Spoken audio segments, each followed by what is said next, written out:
कर लिए थे। जैसा कि आपको यहाँ पे स्क्रीन पे दिख रहा होगा, आप इससे कहीं ना कहीं कुछ ना कुछ इससे समझ पा रहे होगे आप कि हम किस बारे में डिस्कस करने वाले। दोस्तों हमारा जो इस वीडियो का टॉपिक है वह है हैलोजन लैंप। ठीक है, हैलोजन लैंप, इसके नाम से ही आपको प्रस्तुत पता चल रहा होगा कि इस प्रकार के लैंप में जो अंदर का जो गैस होता है उसमें कहीं ना कहीं हैलोजन मिक्स होता है। ठीक है, आप देखिए इस प्रकार के कहीं ना कहीं जो इस प्रकार के लैंप होते हैं इसको आप कहीं ना कहीं देखे होंगे। ठीक है, बेसिकली इसको हम लैंप के नाम से तो नहीं जानते हैं, लेकिन लाइट के नाम से तो जानते ही हैं। शादी विवाह में इस प्रकार का लैंप तो आता ही है। जो वीडियो रिकॉर्डर जो होता है, जो फ़ोटो बनाता है या जो वीडियो रिकॉर्डर करता है, वो अपने साथ में ले रहता है जिससे रोशनी उसको बराबर पड़ती जाए। ठीक है, और उसके अंदर जो ये जो पार्ट है आपका, मैं बता रहा हूँ, एक मिनट, ये यहाँ से ये जो अंदर पार्ट है ये कुछ इस प्रकार का आपका पार्ट होता है। ठीक है, जो यही चीज़ें इसमें जलती हैं। अगर मैं इसको बताऊं आपको कंस्ट्रक्शन के मामले में, तो वो चीज़ें जो थी ना आपको कुछ इस प्रकार की दिखती हैं। ठीक है, अब देखिए मेन आपका जो होता है ना फिलामेंट, वो चीज़ें यहाँ से लेके यहाँ तक ही होता है। इसके बाद का जो पार्ट होता है ना वो यहाँ पे चीज़ें मैंने आपको बता रखी हैं। ठीक है, जैसे कि ये जो आपका है इसको बेस कहते हैं। ये आपका कंटेक्ट है जो आप जब फिक्स करते हो उसके होल्डर में तो यहाँ पे वो फिक्स हो जाता है। ये आउटर लीड रॉड है। ठीक है, ये पॉलीनिमल फॉयल है ये चीज़। ये इनर लीड वायर है जिसके द्वारा ये आपका फिलामेंट कनेक्ट है। ये आपका सपोर्ट दिया हुआ है आपके फिलामेंट को। ठीक है, ये आपकी फिलिंग टिप है, ये आपकी सीमेंट है। ठीक है, और इस प्रकार आपका इसका जो कंस्ट्रक्शन है। ठीक है, अब देखिए हम हैलोजन लैंप्स के बारे में कुछ इसके बेसिक चीज़ों के बारे में जान लेते हैं। हैलोजन लैंप के कि क्या होता है। हैलोजन लैंप्स जो है ना वो इनकैंडिसेंट लैंप्स का एक न्यूली लैंप है। ठीक है, जैसे कि मैंने आपको बताया था तो इनकैंडिसेंट लैंप है, यह बेसिकली 3 टाइप्स का होता था आपका। एक कॉपर वाला, एक गैस फील्ड वाला और आपका वैक्यूम वाला होता था। ठीक है, तो वो क्या हुआ, समय के साथ साथ उसमें भी डेवलपमेंट आती गई। और जब आप देख रहे होगे यहाँ पे यह इनकैंडिसेंट लैंप का ही एक टाइप है और यह एक यह डेवलप में है। ठीक है, मतलब इसका यूज आज भी होता है, लेकिन वो आपको जो तीनों मैंने बताई थी उसका कहीं ना कहीं थोड़ा कम यूज होता है या होता ही नहीं है। ठीक है, तो इस प्रकार लैंप में भी डेवलपमेंट आती गई, उस हिसाब से इनका नाम पड़ता गया जिस प्रकार से इनमें जो आपके मटेरियल यूज किए जाते थे। ठीक है, अब देखिए जो आपके इनकैंडिसेंट लैंप होती है ना, इसकी जो एफिशिएंसी है, मतलब हैलोजन लैंप की एफिशिएंसी है और इनकी जो लाइफ होती है किस पर डिपेंड करती है, वो टंगस्टन के ऊपर डिपेंड करती है कि टंगस्टन आपका कितने दिन तक चलता है। मतलब उसमें जो वाष्पीकरण होता है, मतलब अगर आपका जो फिलामेंट है या जो टंगस्टन है वो धीरे धीरे गर्म होता जाएगा और वह वाष्पीकरण उसका होगा, तो वाष्पीकरण होने से क्या होता है, आपका जो इसके अंदर का फिलामेंट है ना, इसके अंदर जो ये फिलामेंट आपका लगा होगा या धीरे धीरे यह कम होता चला जाएगा। ठीक है, मतलब एक तरह से डॉटेड मैं यहाँ पे इसलिए दिखा रहा हूँ कि यहाँ पे इसके कुछ कण जो होंगे ना ये उड़ जाएंगे। ठीक है, इधर उधर, तो जिससे क्या होगा, आपका ये जो हैलोजन लैंप है यह ख़राब होता चला जाएगा धीरे धीरे। ठीक है, लेकिन यहाँ पे आपको ध्यान देने की बात ये है कि इनकैंडिसेंट लैंप की एफिशिएंसी किस पर डिपेंड कर रही है और उसकी लाइफ किस पर डिपेंड कर रही है। किस पर डिपेंड कर रही है, टंगस्टन के वाष्पीकरण होने वाली प्रक्रिया के ऊपर। ठीक है, और उसके ऑपरेटिंग टेम्परेचर पे, क्योंकि जब तक उसकी टेम्परेचर आप अधिक नहीं करोगे तब तक उसका वाष्पीकरण होगा नहीं। ठीक है, तो ये था इनकैंडिसेंट लैंप्स की एफिशिएंसी किन किन फैक्टर्स पर डिपेंड करती है। देखिए आपके पेपर में अगर हैलोजन लैंप के बारे में पूछता है तो आप केवल हैलोजन लैंप के बारे में बात मत करिएगा वहाँ पे। ठीक है, आप हैलोजन लैंप के कंस्ट्रक्शन को लिखिएगा, आप उसके वर्किंग को लिखिएगा, आप उसके बारे में जो भी कुछ जानते हैं उसके बारे में भी लिख दीजिएगा। ठीक है, तो यहाँ पे मैं आपको कुछ अच्छी बातें, कुछ अच्छे पॉइंट इसके बारे में मैं आपको बता दे रहा हूँ। इसके बाद मैं इसके वर्किंग प्रिंसिपल को आपको वर्बली बताऊँगा। ठीक है, अब देखिए इसके अंदर क्या होता है, हम क्या भर देते हैं, किसी इनर्ट गैस मतलब निष्क्रिय गैस जैसे आर्गन या नाइट्रोजन के साथ हम थोड़ी मात्रा में हैलोजन गैस को भी भर देते हैं। ठीक है, अब देखिए जो हैलोजन गैस होता है ना, इसकी एक प्रॉपर्टी होती है कि यह टंगस्टन को वाष्पीकरण होने से इसका बचाता है। ठीक है, जैसे कि इसके पहले हमने कई प्रकार के गैस भरे थे जो भी बचाते थे, लेकिन ये जो हैलोजन लैंप है, हैलोजन गैस है, यह भी इसको बचाता है। ठीक है, अब देखिए हैलोजन में आपका क्या आ गया, फ्लोरीन आ गया, क्लोरीन आ गया, ब्रोमीन आ गया, आयोडीन आ गया, इस प्रकार के एलिमेंट इसके अंदर होते हैं। ठीक है, अब हैलोजन तत्व आप जानते होंगे कौन कौन से तत्व हैं, वो मैंने आपको यहाँ पे बता दिया है। ठीक है, अब देखिए इसके वर्किंग के बारे में डिस्कस करेंगे। तो वर्किंग इसका कैसे आप पता कर सकते हो, क्या होता है इसका वर्किंग, कि जब देखिए इसका यहाँ पे कंटेक्ट है। ठीक है, ये फिट हो जाएगा तो इसमें करंट फ्लो होने लगेगा। देखिए करंट फ्लो होता है ना, यहाँ तक तो बात ठीक है, हमें इसका बेसिकली आपको जानना है क्या कि यह वर्क कैसे करता है, ठीक है। अब देखिए जो इसका फिलामेंट है ना, यह फिलामेंट जब इसमें करंट फ्लो होने लगता है तो इसमें से जो कुछ कण होते हैं ना वो इधर उधर जाने लगते हैं, जिसको हम बोलते हैं वाष्पीकरण होना। जैसे कि आपको यहाँ पे दिख रहा होगा, देखिए इसके कण यहाँ पे कुछ है, ये फर्स्ट स्टेप में, सेकेंड स्टेप में एकदम दूर चले गए, मतलब इस वाले यहाँ पे जो आपका बल्ब है, जो आपकी बाहर की आउटर केस है, यहाँ पर ये चिपकने लगते हैं। लेकिन दोस्तों यहाँ पर आप हैलोजन का यूज करते हैं, हैलोजन जिसकी प्रॉपर्टी क्या होती थी, यह वाष्पीकरण को रोकता था। वाष्पीकरण को कैसे रोकता था, इसके जो लैंप है यहाँ पे जो आपके कण ये जो आ जाते थे, यह इसको क्या करता था, इधर से फिर से फिलामेंट की तरफ भेज देता था। और जब यह फिलामेंट की फिर से भेज देता था तो क्या होता था, यहाँ पे जाके चिपक जाते थे। तो इस प्रकार ये दोनों जो एलिमेंट हैं, ये जो दोनों तत्व होते थे या जो इसके कण होते थे, या इसके आसपास ही मंडराते रहते थे। तो इससे क्या होता था, जो फिलामेंट है वो कम कमज़ोर होता था, ज़्यादा कमज़ोर नहीं होता था। अगर कम कमज़ोर होगा तो वह ज़्यादा दिन चलेगा, ज़्यादा कमज़ोर होगा तो कम दिन चलेगा, उसकी लाइफ वहीं पे घट जाती है, ठीक है। तो ये था इसका ऑपरेटिंग प्रिंसिपल, जिसके अनुसार वह जलता है, ठीक है। मतलब उसके जो एलिमेंट होते हैं, जो उसके तो एक तरह से कण बोल सकते हैं वो होते थे, वह उसके पास आ जाते हैं, जिससे उसकी रोशनी जो है वो बरकरार रहती है, ठीक है। अब देखिए, देख लेते हैं अब क्या पॉइंट लिखा हुआ है कि ऑपरेटिंग टेम्परेचर बढ़ जाता है जिससे ल्यूमिनस एफिशिएंसी बढ़ जाती है, जो कि 25 ल्यूमेन प्रति वाट से 33 ल्यूमेन प्रति वाट हो सकती है, ठीक है। मतलब इसका जो ऑपरेटिंग टेम्परेचर है यह जब बढ़ जाता है तो इसकी एफिशिएंसी भी बढ़ती चली जाती है, ठीक है। मतलब क्या है, अगर आप इसमें हैलोजन लैंप का हैलोजन गैस का यूज कर रहे हो या हैलोजन एलिमेंट का यूज यहाँ पे आप कर रहे हो, तो क्या होगा, इसकी एफिशिएंसी इंक्रीज़ होती है। क्यों? क्योंकि इसमें वाष्पीकरण की प्रक्रिया कम होती है, ठीक है। अब वाष्पीकरण की प्रक्रिया कम होती है तो इसकी एफिशिएंसी जो आती है ना, वो 25 ल्यूमेन प्रति वाट से 33 ल्यूमेन प्रति वाट इसकी होती है, जो जनरली किसी भी इनकैंडिसेंट लैंप से, मतलब इसके पहले जो हमने 3 टाइप्स के इनकैंडिसेंट लैंप्स के बारे में डिस्कस किया है, उससे यह लगभग एफिशिएंसी में 50% अधिक है। इसका मतलब आप समझ सकते हो इसकी एफिशिएंसी उन सब के मामले में कितनी अच्छी है, ठीक है। अब देखिए हैलोजन लैंप की जो क्षमता होती है, जो कैपेसिटी होती है ना, वो 5 किलो वाट तक होती है।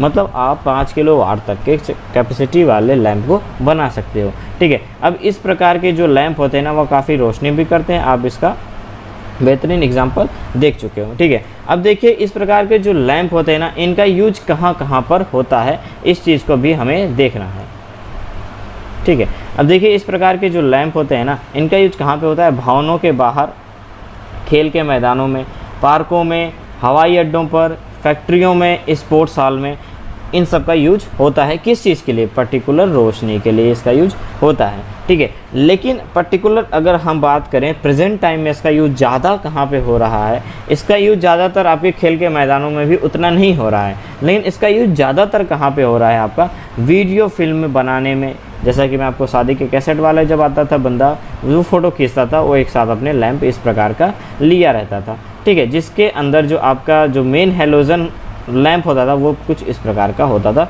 बाकी तो उसकी बॉडी होती थी, ठीक है। अब इनका यूज यहाँ पे हो रहा है, किसी भी फंक्शन में, किसी भी टाइम को रिकॉर्ड करने के लिए इसका यूज होता है, ठीक है। अब देखिए जो आपके हैलोजन लैंप होते हैं ना, इसके भी कई टाइप्स होते हैं। बेसिकली इसके यहाँ पे जो टाइप्स होते हैं वो आपके 4 टाइप्स होते हैं। पहला जो टाइप्स आता है वो आता है halogen lamps for fluid lighting, second आता है halogen lamps for studio snout lighting, third आता है halogen lamps for overhead lighting, and last आता है आपका halogen lamps for photographic and cinema lighting.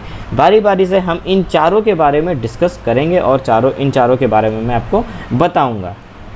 देखिए आपका जो फर्स्ट वाला है ना, halogen lamps for fluid lighting, ये क्या होता है? फ्लूड लाइटिंग का मतलब आप समझ जाइए, इनका यूज आपका होता है कहाँ पे? आपके स्टेडियम वाले जगह पे। अब ये जो लाइट आप देख रहे हो ना, ये जो चल रही हैं यहाँ पर, रात के समय में या दिन के समय में या शाम के समय में इसको जला दिया जाता है, जिससे लाइट सही से रहे। तो ये जो इस प्रकार की लाइटिंग होती हैं, इस प्रकार की लाइटिंग को हम फ्लूड लाइटिंग कहते हैं, ठीक है। और जो बेसिकली अगर मैं जूम करके इसके दिखाऊं तो कुछ इस प्रकार की आपको लाइटिंग दिखती है, ठीक है। अब इस प्रकार का जो लैंप होता है ना, ये कहाँ पे यूज होता है इसका? भवनों के बाहर, किसी भी घर के बाहर भाई लाइट चाहिए आपको।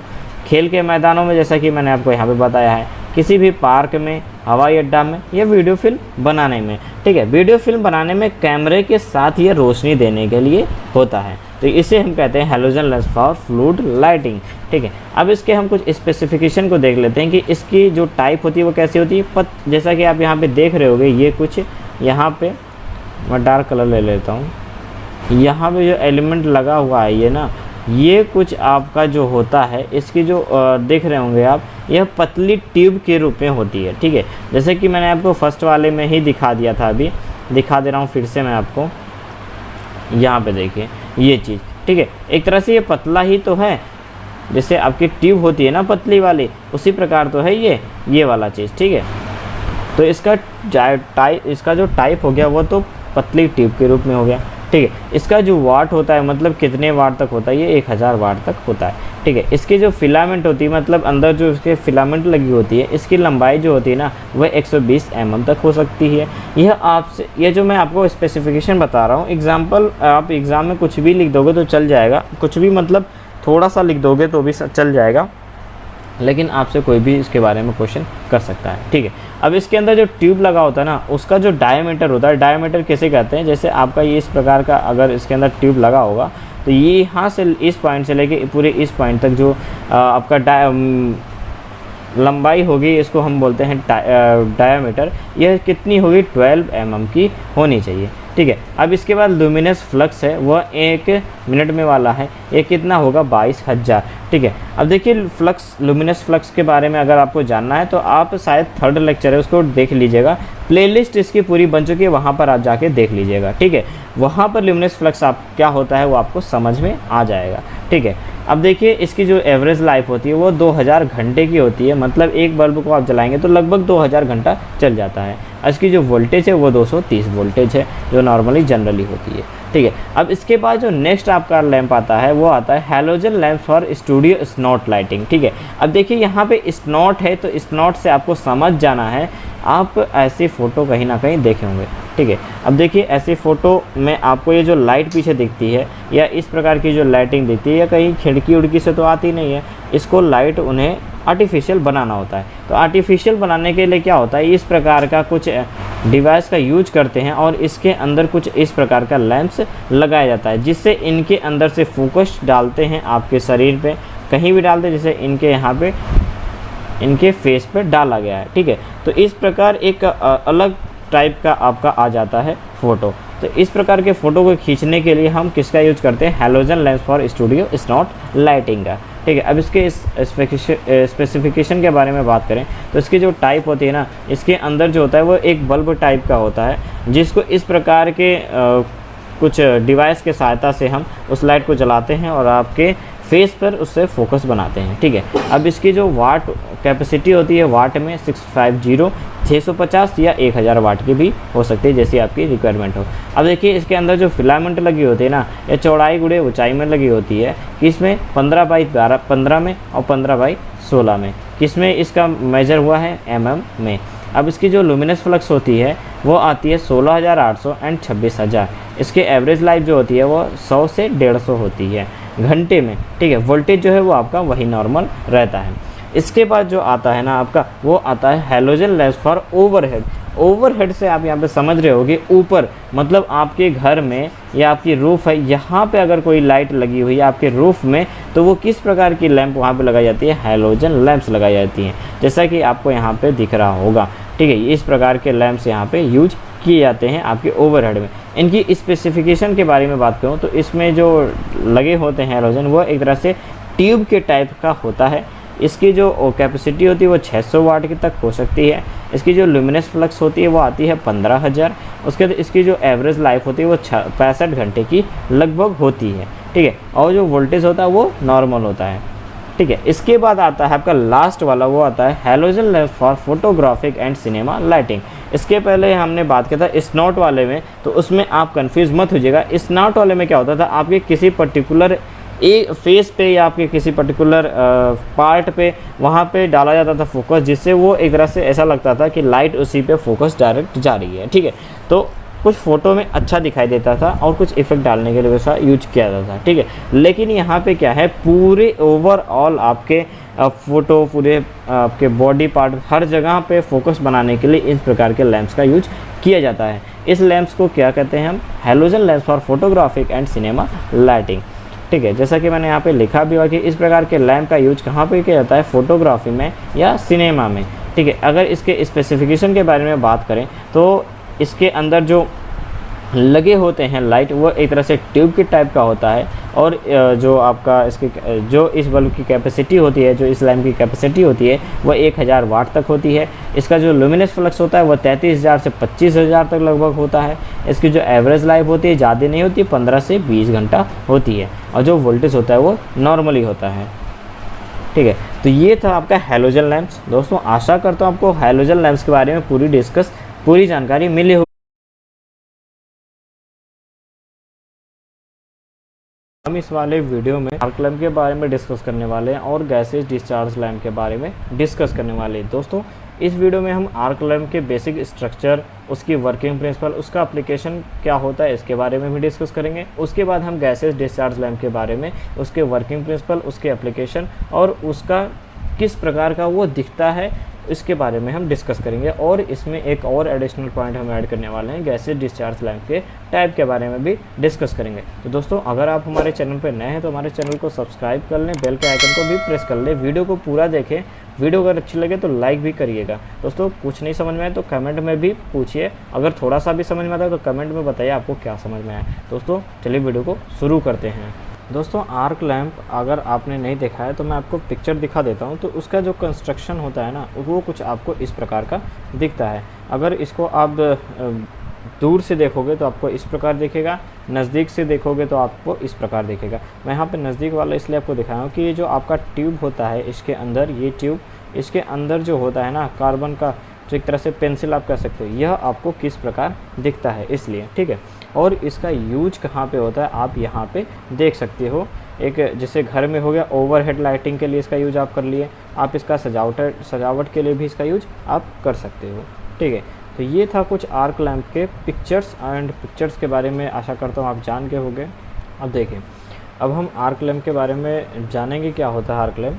देखिए यहाँ पे लिखा हुआ है कि यदि कार्बन की 2 पेंसिल्स को एक स्टैंड पर लगाकर उन पर 70 से 80 वोल्टेज की डायरेक्ट करंट को हम विभवांतर करें या उनको दें, मतलब इतना वोल्टेज हम उसको डायरेक्ट करंट की सहायता से दें। ठीक है, तो क्या होगा, दोनों पेंसिलों के एंड को एक क्षण के लिए टच होगा या हम उसको टच करा दें। मतलब क्या है कि हम उसको 70 से 80 वोल्टेज तक डायरेक्ट करंट दे दें, और उन दोनों जो पेंसिल्स है कार्बन के पेंसिल्स, कौन को दोनों कार्बन पेंसिल्स है, ये जो हैं और ये जो हैं। ठीक है, अगर इसके पहले आपने ये वाला जो देखा है, ये चीज़, ये और ये, ठीक है, तो उसी प्रकार जो आपके पेंसिल्स हैं, इनको एक क्षण के लिए अगर टच हो जाते हैं या इनको हम अलग कर देते हैं टच करा के, तो क्या होगा, इनसे करंट फ्लो होता रहता है। ठीक है, अब देखिए आप कहोगे करंट फ्लो क्यों होगा अगर हमने टच करा के इसको अलग करा दिया है, मतलब ये यहाँ से टच करके और अलग हो गया, तो आखिर क्यों होगा ऐसा।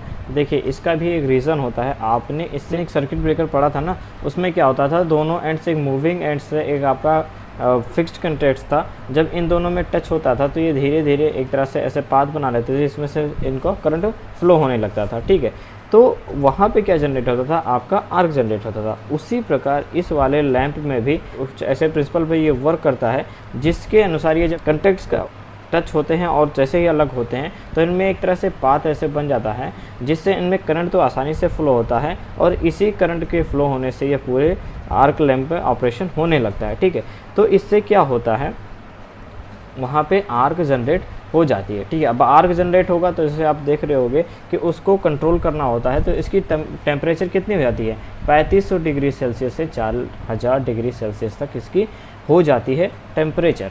ठीक है, तो देखिए आपको यहाँ पर आर्क लैंप का बेसिक स्ट्रक्चर आपको दिख रहा होगा एक डायग्राम के थ्रू। यहाँ पे ये देखिए इसका एनोड एंड कैप है, ये इसका कैथोड एंड कैप है। ये जो एक तरह से पेंसिल आपको ये दिख रही है, ये आपकी कैथोड हो गई, और ये जो पेंसिल आपको दिख रही है ये आपकी एनोड हो गई। ठीक है, अब हम देखते हैं आर्क लैंप के बारे में कुछ और चीज़ें। देखिए लिखा हुआ है क्या कि जिस समय इसमें करंट फ्लो हो रही होती है ना, मतलब इसमें जब उसके बीच में यहाँ पे आपका आर्क जनरेट होता है, तो उस आर्क के थ्रू करंट फ्लो होती है ना, उस समय क्या होता है, कार्बन पेंसिल्स का अपना टेम्परेचर भी बढ़ने लगता है। क्यों? क्योंकि इनमें से ही होके तो आपकी करंट जारी होती, जिसके अनुसार यहाँ पे भी आपका करंट टेम्परेचर बढ़ने लगता है, जिससे इनका भी टेम्परेचर बढ़ने लगता है। और इससे क्या होता है, कार्बन के जो कण होते हैं ना, वो धनात्मक पेंसिल से ऋणात्मक पेंसिल, मतलब धनात्मक और ऋणात्मक का यहाँ पे क्या मतलब है, कैथोड से एनोड की ओर जाने लगते हैं।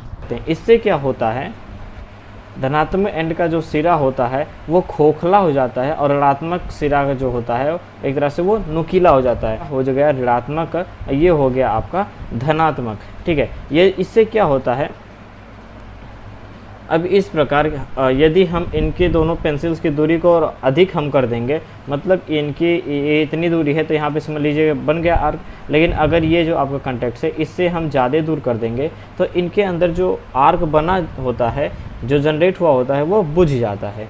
ठीक है, तो इस प्रकार इसका ऑपरेशन चलता है। ठीक है, अब देखिए जो आपका आर्क लैंप होता है ना, इसका जो लाइट होता है वो काफ़ी तेज़ होता है। ठीक है, तो इसलिए हमें इसको देखने के लिए, इसको डायरेक्ट देखने के लिए हमें प्रोटेक्शन का यूज करना पड़ता है। वो प्रोटेक्शन क्या हो सकता है, आपके चश्मे हो सकते हैं, रंगीन चश्मे आप यूज़ करेंगे तो इसको आप आसानी से देख सकते हैं, आपके इन आँखों को कोई प्रॉब्लम नहीं होने वाली है। ठीक है, अब देखिए इस प्रकार के लैंप का यूज़ कहाँ कहाँ पे होता है, यह लैंप बनाई गई तो कहीं ना कहीं इसका यूज़ तो होता ही होगा। तो इन लैंप्स का यूज़ जो होता है ना, वो सिनेमा में होता है, माइक्रोस्कोप लाइटिंग में होता है, जो माइक्रोस्कोप होता है ना जिसके द्वारा छोटे छोटे कणों को देखा जाता है, उसके लाइटिंग में भी इसका यूज़ होता है। इसका यूज़ लाइट हाउस में, मतलब सजावट वजावट के लिए जहाँ पे ज़्यादा लाइट का यूज़ होता है, जैसे मैंने आपको स्टार्टिंग में ही यहाँ पे बताया था। ठीक है, तो उसी प्रकार इनका यहाँ पे भी यूज होता है। ठीक है, ओवरहेड लाइटिंग में भी वहाँ पे मैंने आपको बताया। ठीक है, तो इस प्रकार इन आर्क लैंप का यूज होता है। अब देखिए जो हमारा नेक्स्ट टॉपिक था इसी वीडियो में, वो था हमारा गैसेस डिस्चार्ज लैंप। ठीक है, हमने कई प्रकार के लैंप के बारे में डिस्कस कर लिया है, अब हम देखेंगे गैसेस डिस्चार्ज लैंप के बारे में। अब देखिए इस प्रकार का जो लैंप है आप अपने घरों में भी कई बार देखे होंगे। देखिए ये चीज़ तो आपने नॉर्मली देखा ही होगा, आपके घरों में CFL पहले, अब तो नहीं लगते, अब तो LED का यूज़ होता है, लेकिन पहले इस प्रकार के लैंप का यूज होता था। ठीक है, CFL जिसे हम कहते हैं भैया। उसके बाद आप ये वाली लाइटिंग भी देखे होंगे, इमरजेंसी में देखे होंगे। ठीक है, जो इमरजेंसी यूज की जाती थी, मतलब लाइट जब आपके घरों में कट जाती थी उस समय जो आपकी यूज की जाती थी लाइट, उसको हम कहते थे इमरजेंसी लाइट। तो उसमें भी इस प्रकार के लाइट का यूज किया जाता था, और इस प्रकार के लाइट भी आपने कहीं ना कहीं देखा होगा। देखिए इस प्रकार के लाइट को आप कैसे पहचान सकते हो, इसका जो दोनों एंड्स होता है ना, वो कहीं पे भी आपस में नहीं जुड़ा होता है, वो डायरेक्टली आप जहाँ पे कनेक्ट करते हो ना वहाँ पे एंड जोड़ा गया था, मतलब सप्लाई से जुड़ा हुआ होता है।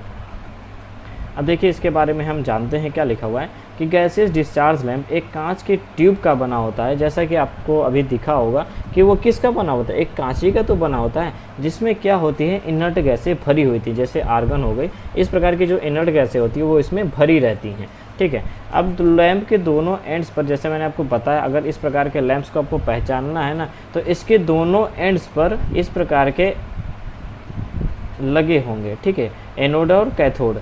ठीक है, तो उसी पर आप इसको पहचान सकते हो। ठीक है, तो इसको तो इलेक्ट्रोड कहते हैं, जो बेसिकली जिसको एनोड और कैथोड के नाम से भी जाना जाता है, जिसको हम किस लिए इसका यूज होता है, सप्लाई से कनेक्ट करने के लिए यूज किया जाता है। ठीक है, अब देखिए नेक्स्ट क्या पॉइंट लिखा हुआ है कि इलेक्ट्रिक सप्लाई देने से, मतलब इनको जब इलेक्ट्रिक सप्लाई दी जाती है इन दोनों एंड्स को, इन दोनों सिरों को, तो इससे क्या होता है, करंट फ्लो होने लगता है। और जो लैंप है ना, इसके अंदर जो अंदर का लैंप है, ये जो आपका हो गया, ये तो इसके दोनों एंड्स हो गए। ठीक है, ये दोनों एंड्स हो गए इसके, तो यहाँ से आप कनेक्ट कर दोगे। एक तरह से मैं इसका आपने इस प्रकार अभी लैंप देखा। ठीक है, मैंने इस प्रकार एक तरह से बता दिया है आपको इसी चीज़ को, ये जो दोनों एंड से मैंने इस प्रकार फ्लैट कर दिया। ठीक है, बस इसको आप समझिएगा अभी। ठीक है, इसको फ्लोरोसेंट लैंप अभी मत देखिए, ये समझ लीजिए आपका गैसेस डिस्चार्ज लैंप है। यहाँ पे सब भरे हुए हैं आपके गैस, इनर्ट गैसें भरी हुई हैं। ठीक है, तो ये आपके दोनों एंड्स हो गए। तो जब इनको आप सप्लाई से कनेक्ट करोगे ना, तो इसमें जो इनर्ट गैसें भरी हुई हैं वो डिस्चार्ज होना स्टार्ट हो जाएंगे, मतलब उनके कण ऐसे से डिस्चार्ज होने स्टार्ट हो जाएंगे। अब देखते हैं इनका कलर आप जब बंद करते हो तो इसमें गैसें जो भरी होती हैं, अगर ये डिस्चार्ज होते हैं, डिस्चार्ज का मतलब क्या होता है, ये इनके जो कण हैं वो टूटने लगते हैं और काफ़ी मात्रा में टूटते हैं। ठीक है, तो जिससे क्या होता है, ये जाके चिपक जाते हैं और इसके अनुसार उसमें लाइट उत्पन्न होने लगती है। ठीक है, डिस्चार्ज होने से। ठीक है, वो किससे भरी हुई होती है, वो प्रकाश युक्त होती है, मतलब लाइट से युक्त होती हैं। ठीक है, तो इस प्रकार डिस्चार्ज होने से आपकी लाइटें उत्पन्न होने लगती हैं। ठीक है, देखिए नेक्स्ट पॉइंट लिखा हुआ है कि गैस नली एक प्रकार की इलेक्ट्रॉन नली होती है। आपकी जो गैस नली होती है ना, ये फ्लोरोसेंट वाला लैंप आप अभी मत देखिए। ठीक है, ये हम यहाँ पे गैसेज डिस्चार्ज लैंप का ही लेके चल। ठीक है, देखिए गैस नली एक प्रकार की इलेक्ट्रॉन नली होती है जिसमें विद्युत का प्रचालन, मतलब इलेक्ट्रिसिटी का प्रचालन, मतलब ऑपरेशन जो होता है ना, वो जनरली कहाँ पे होता है, ट्यूब में जो गैसें भरी होती हैं। ये जो आपकी ट्यूब है, इसके अंदर जो गैसें भरी होती है ना, इसी के द्वारा होता है। ठीक है, इसी के द्वारा कैसे होता है, अगर इसके द्वारा नहीं होगा तो आपका जो डिस्चार्ज होगा वो कौन सा चीज़ होगा, आपका जो गैसीय होता है ना, वही तो डिस्चार्ज होता है। तो उसी के अनुसार आपकी लाइट जलती है। तो उसी प्रकार इनका जो ऑपरेशन होता है वो कहाँ पे होता है, आपके जनरली ट्यूब नली में होता है। ठीक है, इसीलिए हम इसको क्या कहते हैं, गैसियस डिस्चार्ज लैंप, मतलब गैस के डिस्चार्ज द्वारा आपके इस लैंप का जो लाइट उत्पन्न होता है, इसलिए हम इसे गैसियस डिस्चार्ज लैंप कहते हैं। ठीक है, अब देखिए इन लैंप्स में जो लाइट होती है ना, वो किस किस टाइप्स की हो सकती हैं, या वह कितनी उनकी इंटेंसिटी होगी, मतलब उनकी कितनी तीव्रता होगी। यह किस पर डिपेंड करती है कि हम उस ट्यूब में कौन सी गैस यूज़ कर रहे हैं, कितनी गैस यूज़ कर रहे हैं, या उसमें जो वेपर जनरेट हो रहा है वह कैसा है, कितना उसकी क्वांटिटी है, उस पर डिपेंड करता है। ठीक है, मतलब लाइट का कलर किस पर डिपेंड करेगा, आपके इनर्ट गैसों पर डिपेंड करने वाला है। ठीक है, अब देखिए अभी तक तो आप गैसेज डिस्चार्ज के बारे में बेहतरीन तरीके से जान ही गए होंगे कि गैसेज डिस्चार्ज लैंप क्या क्या होते हैं। ठीक है, अब देखिए गैसेज डिस्चार्ज लैंप के बारे में अगर आप जान गए हो तो इनके आप टाइप्स को भी जान जाओ। आप इनके टाइप्स को भी एग्ज़ाम में लिख सकते हो। देखिए बेसिकली इनके जो टाइप होते हैं ना, वो 2 टाइप्स के होते हैं। जो अब आप आगे पढ़ोगे ना, जो आपको अब आगे वाले लैंप के बारे में मैं लेक्चर दूंगा, वो इन्हीं गैसेज डिस्चार्ज लैंप के एक तरह से टाइप हैं जो आपके सिलेबस में दिया हुआ है। मैं उन्हीं चीज़ों को बस बताऊंगा और 1-2 टॉपिक जो होगा उसको मैं थोड़ा थोड़ा करके आपको बता दूंगा, जो आपके नहीं भी हैं लेकिन इम्पॉर्टेंट है। ठीक है, अब देखिए फर्स्ट टाइप क्या है आपका, वे लैंप इसमें आते हैं जिनका प्रकाश, मतलब जिनके लाइट का रंग उनमें भरी गैस या वाष्प द्वारा डिस्चार्ज लैंप के समान होता है। जैसा कि मैंने आपको अभी फर्स्ट वाले पूरे गैसेज डिस्चार्ज लैंप की जो क्वालिटी होती है वही चीज़ें हैं फर्स्ट वाले में। इसमें कौन कौन सी आपकी लैंप्स आ जाती है, high pressure mercury vapour lamps. अब आप यहाँ पे देख रहे होंगे कि यहाँ पे हम कौन सा गैस अंदर यूज कर रहे हैं, हम कौन सा वेपर यूज कर रहे हैं, इसके अनुसार उसका लाइट आ रहा है। ठीक है, तो देखिए यहाँ पे हमने क्या यूज किया, मरकरी का यूज किया, मरकरी वेपर लैंप्स का हमने यहाँ पे यूज किया। तो इस प्रकार इनकी लाइट्स भी होगी। तो इसलिए ये पहला टाइप हो गया। सेकेंड टाइप आपका आ जाएगा सोडियम वेपर लैंप, जहाँ पर हमने सोडियम वेपर का यूज किया। इसके बाद आपका आ जाएगा नियॉन ट्यूब लैंप। ठीक है, तो ये आगे फर्स्ट वाले में। इस प्रकार के कई और होते हैं, तो ये 3 हो गए। ठीक है, अब आपको जो नेक्स्ट लेक्चर मिलेगा ना, वो आपका हाई प्रेशर इस पे मिलेगा और इस पे मिलेगा, क्योंकि यही दोनों आपके एग्ज़ाम में हैं आए हैं, यही आपके सिलेबस में हैं। ठीक है, उसके बाद देखिए जो नेक्स्ट है ना, वह है इसमें वे लैंप होते हैं जो फ्लूसरेंट सिद्धांत पर वर्क करते हैं, मतलब प्रतिदीप्ति। अब देखिए ये फ्लोरोसेंट जो है आपका, ये आपके सिलेबस में तो नहीं है, लेकिन मैं आपको इसके ऊपर लेक्चर थोड़ा सा दूंगा जो 8 या 9 मिनट का होगा, क्योंकि बहुत ही इंपॉर्टेंट टॉपिक है आपके लिए। क्योंकि अगर आपने इनकैंडिसेंट लैंप को पढ़ लिया, इसको नहीं पढ़ा ना, तो काफ़ी दिक्कत आ जाएगी आपको। तो थोड़ा जानना चाहिए आपको इसके बारे में, क्योंकि इन दोनों के बारे में कभी कभी आपसे डिफरेंस पूछ लेता है। ठीक है, तो देखिए इनमें क्या होता है कि इन लैंप्स की वाष्प विसर्जन, मतलब डिस्चार्जिंग अल्ट्रावायलेट वेव द्वारा उत्पन्न होता है। मतलब इनमें जो डिस्चार्जिंग होता है ना, वो किसके द्वारा होगा, आपका अल्ट्रावायलेट वेव के द्वारा होगा। ठीक है, जैसे आपका वो कौन सा आपका पदार्थ होता है, वो फास्फोरस होता है। ठीक है, इस प्रकार के और भी हैं। तो इस प्रकार ये एक तरह से सेकेंड टाइप का हो गया, फ्लूसोरेंट वाले सिद्धांत पर जो वर्क करता है वो आपका सेकेंड वाले टाइप में आ गया। ठीक है, तो देखिए दोस्तों, आपने इस वाले वीडियो में क्या क्या डिस्कस किया। हमने इस वीडियो में आर्क लैंप के बारे में डिस्कस किया। सेकंड हमने क्या क्या गैसियस डिस्चार्ज लैंप, इसके बारे में डिस्कस किया, और इनके बारे में हमने बेहतरीन तरीके से इसके वर्किंग को भी देखा और इनके एप्लीकेशन को भी देखा। देखिए दोस्तों, अब हम नेक्स्ट वीडियो में high pressure mercury vapour lamps, sodium vapour lamps और जो फ्लूसोरेंट आपका है, इसके बारे में हम डिस्कस करेंगे। नियॉन ट्यूब लैंप के बारे में नहीं डिस्कस करेंगे, क्योंकि ये आपके सिलेबस में भी नहीं है। चलिए दोस्तों, नेक्स्ट वीडियो में मिलेंगे।